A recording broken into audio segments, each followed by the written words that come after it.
JB 타임즈. 더마카와 함께 시선 집중의 문을 열겠습니다. 어서 오세요. 네, 안녕하세요. 더마카입니다. 오늘도 삐딱선 정신에 입각해서 주요 뉴스 챙겨드릴 텐데요. 촌철님들의 아침 인사부터 전해드리겠습니다. 김윤미님, 라디오로 듣기만 하다가 처음으로 알림 설정하고 대기하고 있습니다. 어허. 유튜브로 들어와 주셨는데요.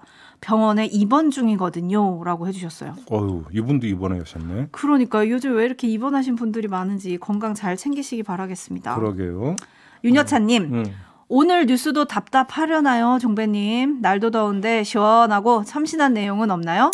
원래 뉴스라는 게 그래요. 그러니까 그러려니 하고 들어주시면 좋을 것 같고요. 저도 옛날부터 좋은 뉴스만 따로 모아서 전해드리는 이런 코너도 한번 생각을 해봤는데 좋은 뉴스가 생각만큼 없어요.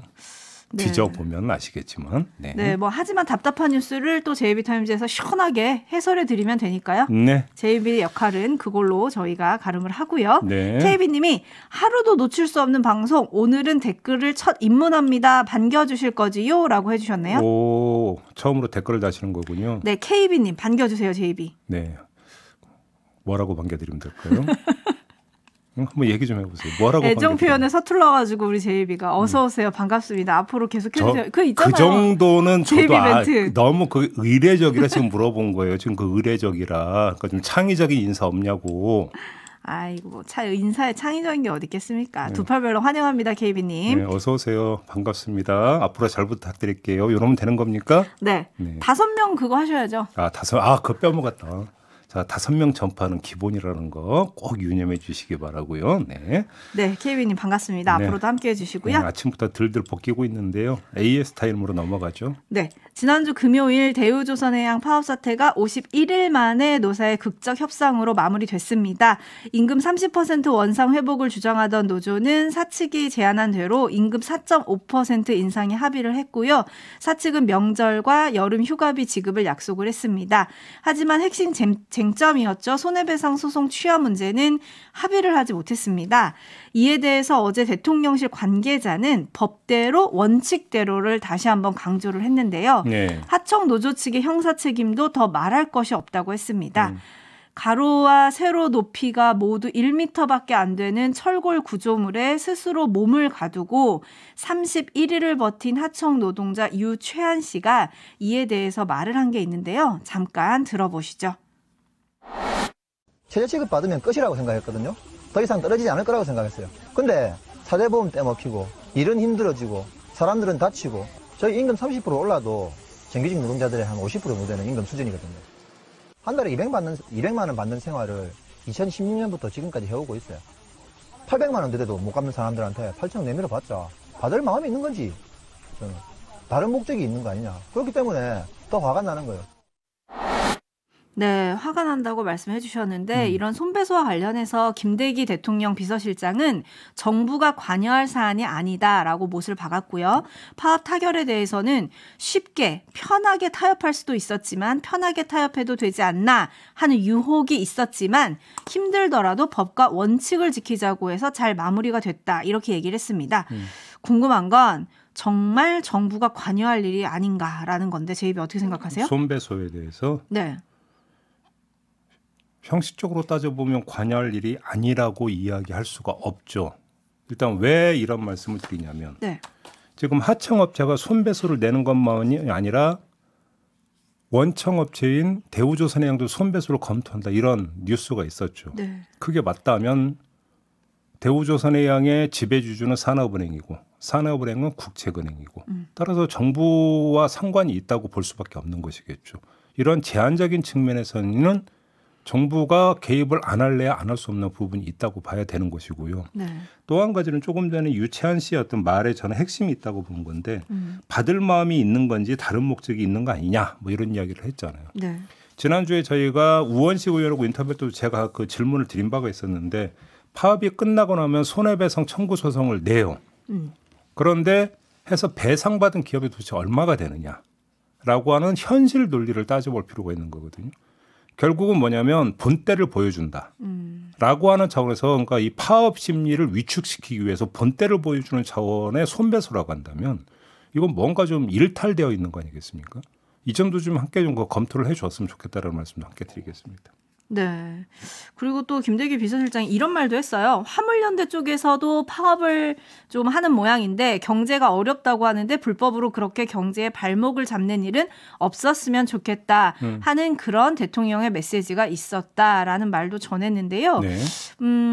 법과 원칙, 불법 뭐 이런 얘기 좋은데 노동자들이 왜 그러는지에 대한 귀를 좀 여셔야 되는 거 아닌가라는 생각도 들긴 해요.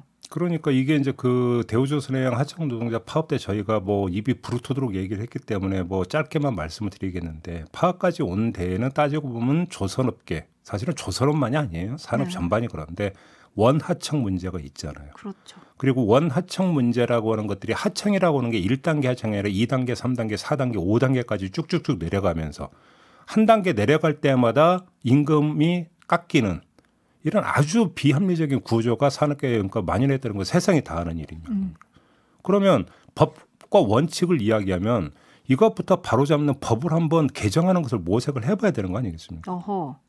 이게 근본적인 해법 아닙니까? 네. 근데 세상이 그 비합리적인 구조가 그대로 그러니까 온전되고 있는 것을 용인하는 법을 가지고 법을 지켜야 된다고 이야기를 하면 생존권이 걸려 있는 문제인데 노동자들 어떻게 그 법만 어떤 거 준수하면서 살 수 있겠습니까? 그러게요. 장루팡님이 법대로 한다고 하는데 법은 노동자에게만 적용되나 봅니다. 1105님 한 달만 월급 바꿔 살아봅시다라고 해주셨는데 네. 정부가 이런 목소리 좀 귀 기울여 주셨으면 좋겠습니다. 네. 제이비타임즈 오늘 주목할 뉴스들 본격적으로 챙겨드리겠습니다. 첫 번째 뉴스는 어떤 건가요? 오늘 아침에 시사저널이 내놓은 보도가 있는데요. 일단 간략히 추려드리면 권오수 전 도이치모터스 회장 다들 아시죠? 네. 이분의 아들이 권형민 도이치모터스 대표인데 이 권형민 대표가 윤석열 대통령 취임식에 참석을 했다고 합니다. 그런데 그 자리가 어디였느냐? 초청자 중에서도 VIP석으로 분류되는 주요 인사로 초청을 받았고 해당 자리는 대통령의 친인척들이 포함된 VIP 중에 VIP석인 것으로 알려졌다고 시사저널이 보도를 했어요. 오. 더 구체적으로는 윤석열 대통령의 아버지인 윤기중 연세대 명예교수 그리고 김건희 여사의 친인척들이 모여 있는 자리 바로 뒤편이었다고 합니다. 아, 그래요? 예. 이에 대해서 한 정치권 관계자는 원래 권오수 전 도이치모터스 회장도 취임식에 VIP로 초청받은 것으로 알고 있는데 직접 참석하지 않고 아들이 대신 참석했던 것으로 알고 있다. 이렇게 전했다고 하는데요. 이미 아시겠지만 권오수 전 회장은 기소가 돼서 재판을 받다가 보석으로 풀려난 상태 아니었습니까? 네. 그게 아마 대통령 취임식 한 달 전인가 아마 그랬을 겁니다. 네, 풀려난 4월에 네. 게. 아마 이제 그것 때문에 이제 참석을 하지 않은 것 같다라는 좀 그러니까 뭐 분석도 가능한 것 같은데 아무튼 이에 대해서 대통령실 관계자가 뭐라고 했냐면 초청 인사에 대한 추천은 여러 곳에서 받았기 때문에 이 권영민 대표 등이 포함될 수 있지만 친인척 주요 인사로 초청된 것은 아니라고 본다. 이렇게 말했는데 바로 이게 포인트인 것 같습니다. 네. 왜 이게 포인트라고 말씀을 드리냐면 대통령 취임식 참석 인원은 10,000명이 넘습니다. 그렇죠. 그러니까 그 10,000명을 몇 사람이 그 초청 명단을 작성하지를 않죠. 보통 그러니까 대통령 취임식 준비위원회나 당신은 인수위 단계니까 인수위나 내지 대통령실 직원으로 미리 선발되어 있던 사람들이나 이들이 아마 총괄해서 아마 그 초청 명단을 짤 겁니다. 네. 이 짜는 과정에서는 실무자선에서 초청자를 선정해서 추천하는 경우도 있을 거예요. 그렇기 때문에 누가 초청이 됐는가는 급을 나눠서 좀 벌어볼 필요가 있는데 네. 이 권영민 대표 같은 경우는 VIP 중에 VIP석에 지금 앉았다라는 거잖아요. 그렇죠. 그러면 이거는 상식적으로 볼 때 실무선에서 추려져 가지고 초청된 사람이 아니라고 봐야 되는 거죠. 그러면 누가 초청 대상으로 결정을 했느냐? 네. 이게 지금 주목거리가 되는 거 아니겠습니까? 그러면 이 정도의 급으로 초청을 받았다라고 한다면 윤석열 대통령 내외 또는 그에 준하는 영향력이 있는 인물이 추천을 했다라고 보는 게 상식적일 거라는 겁니다. 여기에서 지금 문제가 발생을 하는 건데요. 자, 그러면 그래도 우리가 좀 여러 가지 가능성을 봐야 되기 때문에 한번 다른 면도 보죠. 재계 인사를 초청을 해서 그 재계 인사에 권영민 대표가 포함이 됐다고 볼 수 있을까? 이 점도 봐야 될 것 같은데 그렇게 보기는 힘들죠.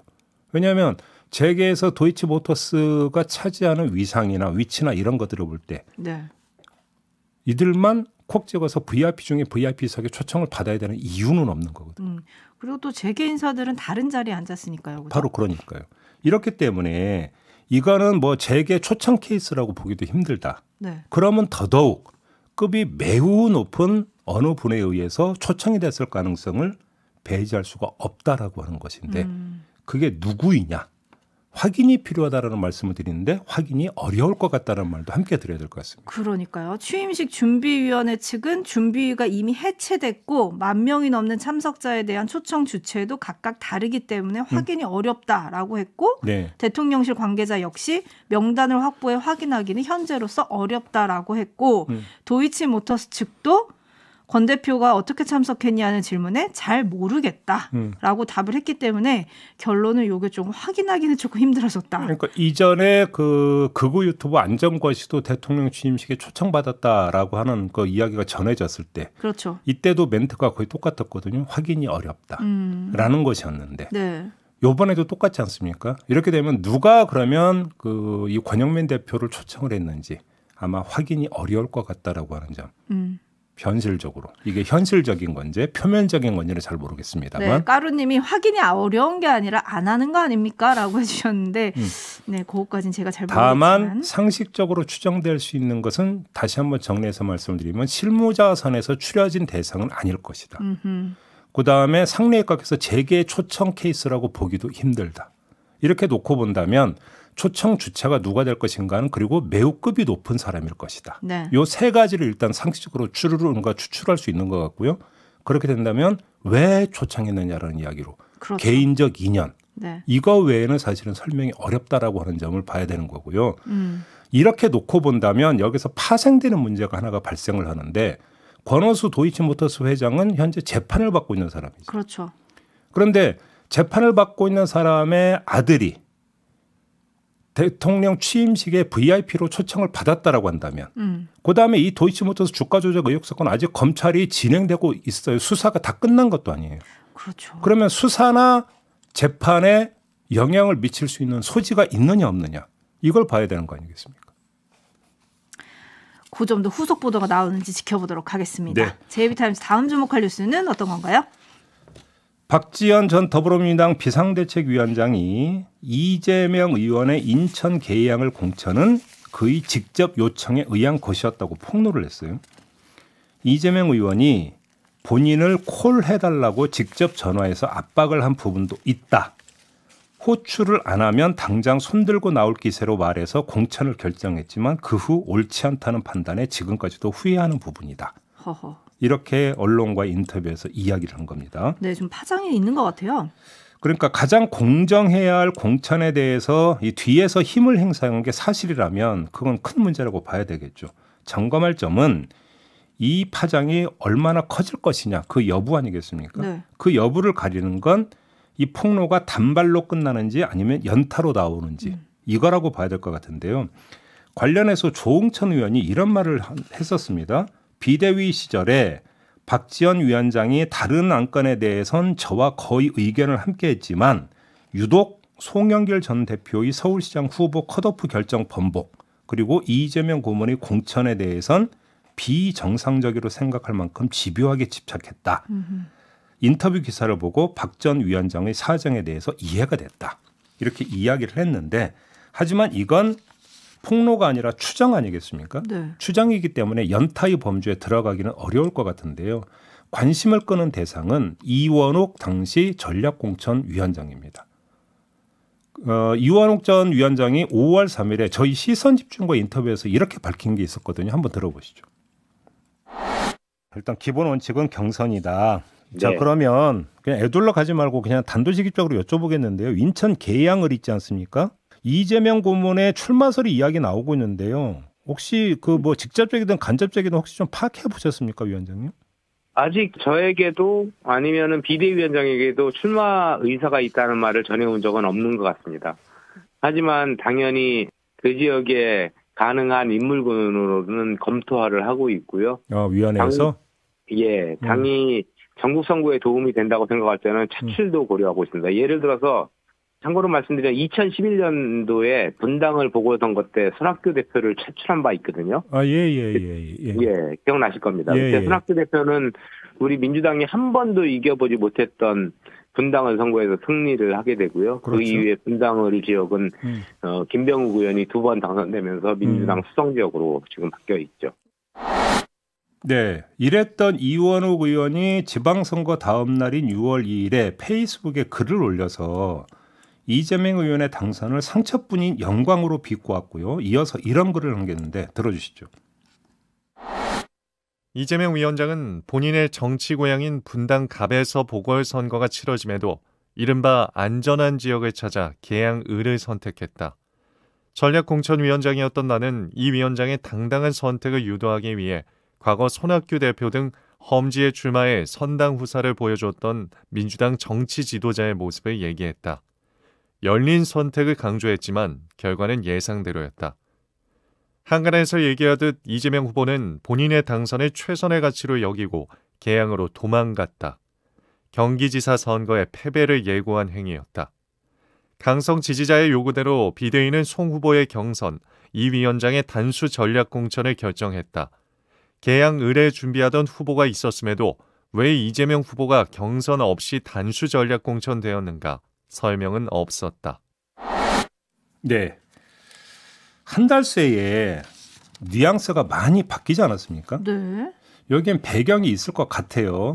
지방선거 직후의 글에서는 설명이 없었다고 함으로써 자신의 판단이 아니었음을 내비친 점만 봐도 그런데, 그래서 제가 볼 때 이 과정을 정말 이원욱 당시 전략공천위원장은 모르는 건가? 혹시라도 알고 있다면 연타의 그러니까 대열에 합류할 것인가? 이게 관심사 아닌가? 이런 생각을 한번 해봤습니다. 근데 뭐 8.28 전당대회를 앞두고 가장 유력한 당권 주자잖아요. 지금 이재명 의원이. 네. 과연 폭로로 이어질지 요거를 조금 더 지켜봐야 될 것 같고요. 네. JB타임즈 다음 주목할 뉴스는 오디오로 먼저 만나보시죠. 사상 처음으로 열린 전국 경찰서장 회의의 파장이 만만치 않습니다. 경찰청장 후보자가 회의를 주도했던 서장을 즉각 대기 발령 조치하면서 경찰 내부의 반발은 더 거세지고 있는데요. 그러자 대통령 비서실장이 직접 나섰습니다. 대통령실 김대기 비서실장이 예정에 없이 기자실을 찾아 경찰 총경회의에 대해 부적절한 행위라고 강도 높게 비판했습니다. 김 실장은 부처보다 힘이 센 청이 3개 있는데 그중 하나가 경찰청이고 민정수석이 없어지고 수사권이 조정되며 경찰청 힘이 가장 셀지도 모르는데 견제와 균형이 필요하다면서 경찰국 신설의 불가피성을 역설했습니다. 네, 지난주에 전국 경찰서장 회의가 열렸고 이 자리에서 경찰서장 협의회 구성을 의결을 했고 회장으로 류사명 울산 중부경찰서장이 뽑혔고 그리고 나서 그 직후에 대기 발령을 받지 않았습니까? 네. 그리고 어제 지금 뉴스 리포트 들으신 대로 김대기 대통령실 비서실장이 기자 간담회에 나와서 이렇게 이야기를 한 겁니다. 그러면서 이런 말도 함께 했는데요. 대통령께서 나설 사항은 아닌 것 같다. 기강에 관한 문제도 있고 하니까 경찰청과 행안부, 국무조정실 그런 곳에서 해야 할 사안 아닌가 싶다. 이런 말을 남겼거든요. 이게 무슨 뜻인가요? 이거는 뭐 해석하고 말 것도 없는 것 같은 게 대통령이 나설 사항이 아니다와 기강에 관한 문제는 이 두 마디 말에 모든 게 담겨 있잖아요. 한마디로 빠르게 가겠다라는 것이죠. 아하, 빠르게 가. 네.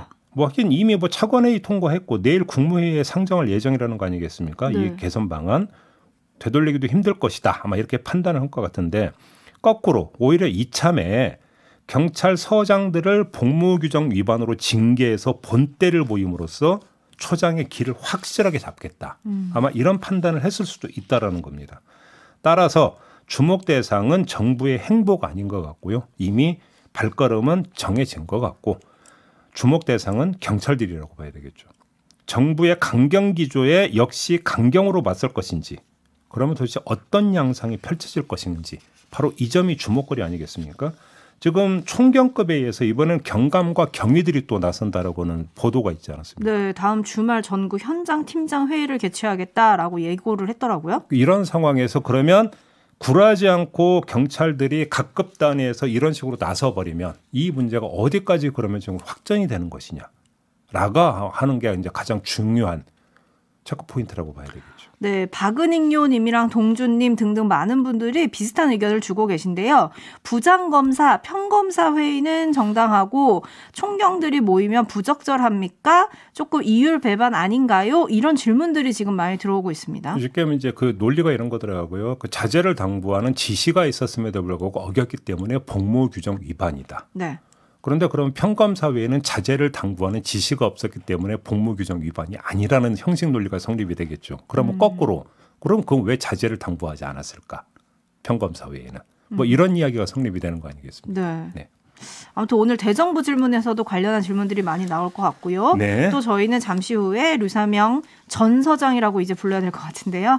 인터뷰가 예고돼 있으니까요. 시선 집중해 주시기 바라겠습니다. 네, 더마카 수고하셨습니다. 고맙습니다.